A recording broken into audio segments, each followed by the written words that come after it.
कर्मों की गति को समझो जिससे तुम सफल बनोगे। जैसा कर्म करोगे वैसा ही फल प्राप्त होगा।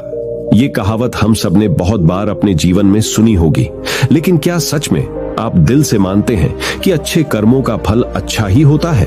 अंदर से कोई स्पष्ट उत्तर नहीं आ रहा होगा, क्योंकि हम अपने आसपास ऐसे बहुत से लोगों को देखते हैं जो जीवन भर अच्छे कर्म करते रहते हैं, लेकिन इसके बावजूद उन्हें अच्छे फल प्राप्त नहीं हो पाते। एक नौजवान कड़ी मेहनत करता है किसी परीक्षा में पास होने के लिए, लेकिन उस परीक्षा के परिणाम में उसे निराशा ही हाथ लगती है। तो इससे तो यही सिद्ध होता है कि जिन महापुरुषों ने ऐसा कहा है कि अच्छे कर्मों का फल अच्छा ही होता है, या तो वो महापुरुष गलत थे या फिर हम कर्मों का लेखा जोखा समझ ही नहीं पाते। पर चिंता मत करिए, क्योंकि आज की कहानी सुनने के बाद कर्मों के बारे में आपकी सोच, आपकी दृष्टि एकदम स्पष्ट हो जाएगी। कहानी को आखिर तक जरूर सुने, तभी आप अच्छी तरह समझ पाओगे। पुराने समय की बात है। किसी गांव में राकेश और भोला नाम के दो भाई रहते थे। पूरा गांव जानता था कि वो कहने को भाई थे, लेकिन भाई जैसा प्रेम उन दोनों में नहीं था। राकेश बड़ा था और भोला से वो बहुत तेज और चालाक था। उसने भोला के हिस्से में आने वाली खेतीबाड़ी की जमीन भी खुद हड़प ली थी। इसीलिए भोला के परिवार को बड़े ही कष्ट के दिन झेलने पड़ रहे थे। भोला की पत्नी अक्सर बीमार रहा करती थी और उसके पास उसके इलाज तक के पैसे नहीं थे। लेकिन अपने भाई से विपरीत भोला बड़े ही शीतल स्वभाव का इंसान था। वो कभी किसी के साथ बुरा नहीं करता था, लेकिन उसके मन में अक्सर ये सवाल उठा करता था कि मैं किसी का बुरा नहीं करता, किसी के बारे में बुरा सोचता तक नहीं हूं, तो मेरे साथ ऐसा क्यों होता है? क्यों मेरी पत्नी हमेशा बीमार रहती है? क्यों मेरे पास इतना भी धन नहीं है कि मैं अपना जीवन अच्छे से चला सकूं? क्यों मुझे मेरे कर्मों का फल नहीं मिलता है? और मेरा भाई इतना धूर्त है, इतना चालाक है और वो हमेशा मजे में रहता है, उसी तो कोई परेशानी नहीं है। वो सोचने लगा कि शायद बुरे कर्मों का फल अच्छा मिलता है, अच्छे कर्मों का फल अच्छा नहीं मिलता, और धीरे धीरे इस तरीके संदेह उसके मन में घर करने लग गए। उसी गांव से कुछ दूर एक सन्यासी अपनी कुटिया बनाकर रहा करता था। जब भी वो सन्यासी गांव में भिक्षा मांगने के लिए आता तो सबसे एक ही बात कहता कि जो तूने किया वो तेरे हिस्से और जो मैंने किया वो मेरे हिस्से। भोला इस बात का अर्थ कभी समझ नहीं पाया। एक दिन जब वो गहरी चिंता में डूबा हुआ था तो उसके कानों में यही शब्द पड़े कि जो तूने किया वो तेरे हिस्से और जो मैंने किया वो मेरे हिस्से। जैसे ही ये शब्द भोला के कानों में पड़े, वो गुस्से से तिलमिला उठा। उसने गुस्से में उस सन्यासी से कहा कि हे महात्मा, आप हमेशा ही एक ही बात का रट लगाते रहते हैं जिसका कोई मतलब नहीं है। अगर आपकी बात सत्य होती तो मैं जीवन में अच्छे कर्म करते आया हूं, तो मेरे हिस्से में तो अच्छे ही कर्म होने चाहिए थे, अच्छा ही फल प्राप्त होना चाहिए था। लेकिन मुझे कुछ भी अच्छा फल प्राप्त नहीं हुआ। मेरी पत्नी हमेशा बीमार रहती है, खाने तक के पैसे नहीं होते हमारे पास। सन्यासी ने बड़े ही शांत स्वर में कहा कि ऐसा प्रतीत होता है बेटे की परिस्थितियों से तुम हार मान चुके हो। कठिन परिस्थितियों ने तुम्हारी सोच पर गहरा असर डाला है।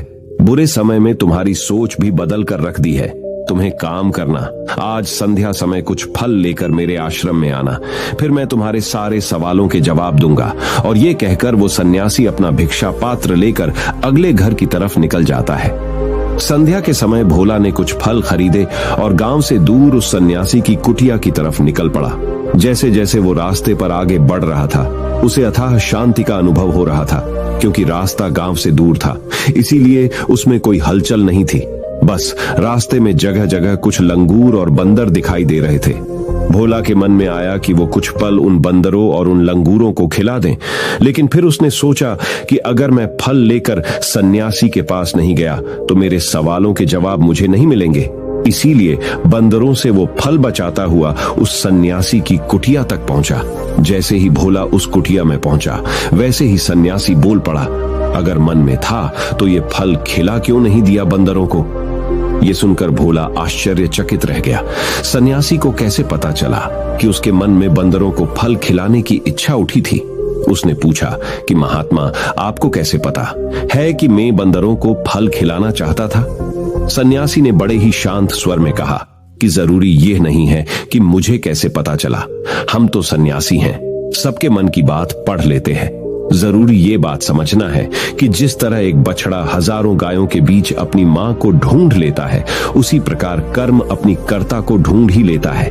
ये कर्म मेरे हाथों ही होना लिखा था। और ये कहकर सन्यासी ने उसके हाथ से फल लिए और बंदरों को खिलाना शुरू कर दिए। भोला इस बात का मतलब समझ नहीं पाया, इसीलिए उसने उस सन्यासी से सवाल किया कि महात्मा, मैं आपकी बात का आशय समझ नहीं पाया, कृपया करके मुझे अज्ञानी को इसका मतलब समझाने की अनुकंपा करें। सन्यासी ने बड़े शांत स्वर में कहना शुरू किया कि बेटा, मनुष्य को हमेशा यही लगता है कि वही करने वाला है, वही करता है और वही कर्म करेगा। लेकिन समझने की बात यह होती है कि कर्म आपका खुद चुनाव करता है, आप कर्म का चुनाव नहीं करते। अगर आप किसी कर्म को करने के योग्य है तो हजारों लोगों के बीच में से कर्म आपको अपने आप ढूंढकर निकाल लेगा। इसीलिए योग्य बनने पर ध्यान दो, कर्म करने पर ध्यान मत दो। अगर तुम सिर्फ कर्म करने पर ध्यान दोगे तो कभी योग्य नहीं बन पाओगे। योग्य बनने के लिए जिन कर्मों की आवश्यकता होती है, पहले उन छोटे छोटे कर्मों को करना शुरू करो, और जब तुम योग्य बन जाओगे तो बड़ा कर्म, या कहें कि मुख्य कर्म, या फिर जिस कर्म के लिए तुम बने हुए हो, वो कर्म तुम्हारे पास खुद चलकर आएगा। उदाहरण के लिए तुम इन बंदरों को देखो। इन बंदरों ने छोटे छोटे कर्म करके पेड़ों पर चढ़ना सीखा, गुलाटियां लगाना सीखा, और इसी प्रकार छोटे छोटे कर्म करते हुए ये मुंह तक पहुंच गए, और मुंह तक पहुंचने के बाद इनके पास इनका खाना खुद ही पहुंच गया। इसीलिए अपनी रोजमर्रा की जिंदगी में छोटे छोटे कर्म करते हुए अपने आप को योग्य बनाते जाओ, और जब तुम योग्य बन जाओगे तो अपने आप बड़ा लक्ष्य तुम्हें प्राप्त हो जाएगा। सन्यासी ने अगला कथन कहना शुरू किया, जो कि बहुत ही जरूरी था। ध्यान लगाकर सुनना, अगर तुम योग्य बनने के लिए कर्म नहीं करोगे तो दूसरे लोगों के कर्म भी तुम्हें प्रभावित करने लगेंगे। उदाहरण के लिए तुम्हारी पत्नी कई दिनों से बीमार है। तुम अक्सर यही सोचते हो कि मुझे किन कर्मों की सजा मिल रही है, लेकिन समझने की बात यह होती है कि तुम्हारी पत्नी बीमार अपने कर्मों की वजह से है, तुम्हारे कर्मों की वजह से नहीं है। तुम्हारे कर्म तो अच्छे हैं, लेकिन क्या पता तुम्हारी पत्नी के कर्म अतीत में अच्छे ना रहे हो, जिसकी वजह से वो बीमार हो गई हो, और तुम्हारी पत्नी के कर्मों की वजह से तुम्हें भी दुख झेलना पड़ रहा है। और इसी प्रकार बहुत से मनुष्य अपने बच्चों की वजह से, अपने परिवार की वजह से, इन सब की वजह से खुद दुख झेल रहे होते हैं। लेकिन जरा सोचो, अगर तुम योग्य होते तो तुम अपनी पत्नी का खुद इलाज करवा पाते, उसकी बीमारी दूर करवा पाते। और क्या पता अगर तुम योग्य होते तो तुम्हारा किसी दूसरी स्त्री के साथ विवाह हुआ होता जो स्वस्थ होती, लेकिन तुम योग्य नहीं थे, इसीलिए तुम अपनी पत्नी की वजह से खुद दुख झेल रहे हो। अगर तुम योग्य बन जाओगे तो दूसरे लोगों के कर्म तुम्हें प्रभावित नहीं कर पाएंगे।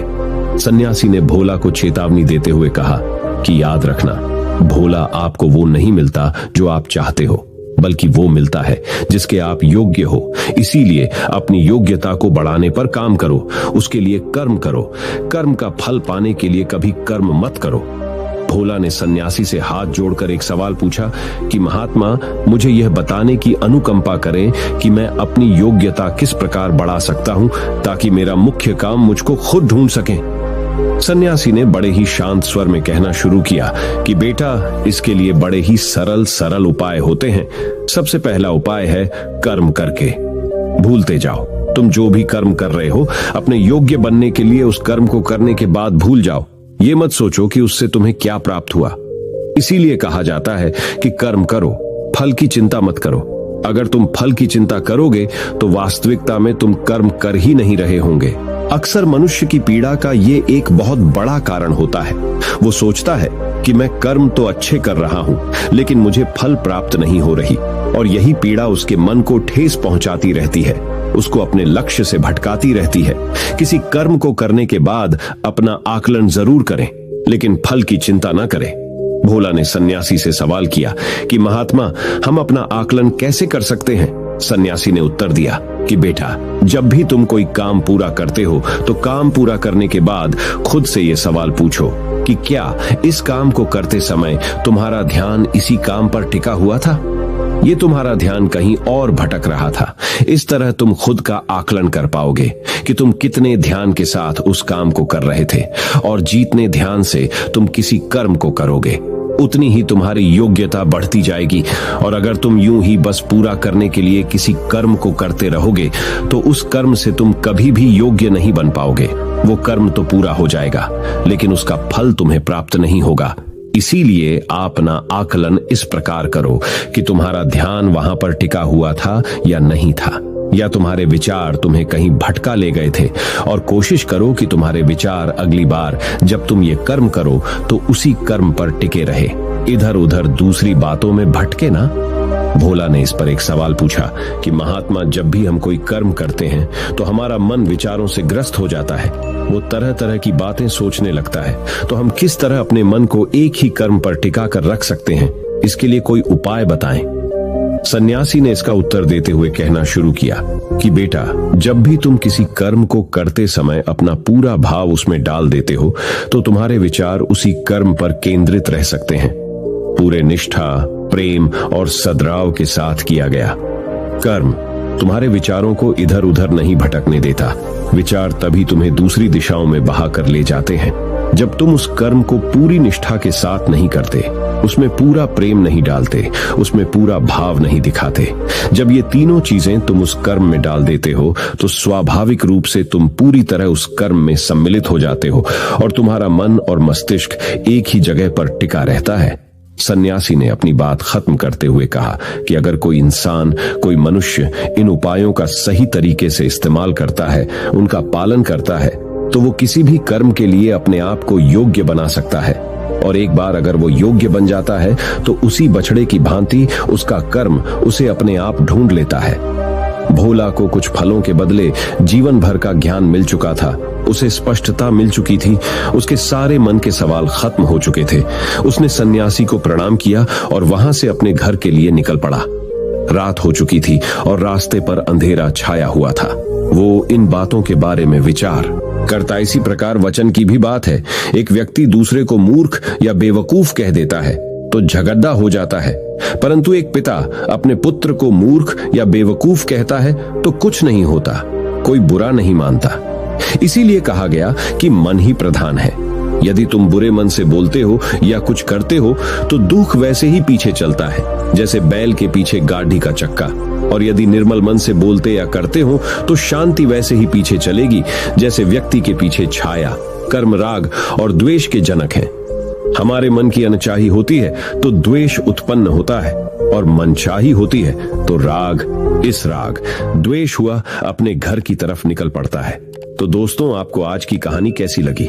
अपनी राय हमें कमेंट में जरूर बताएं।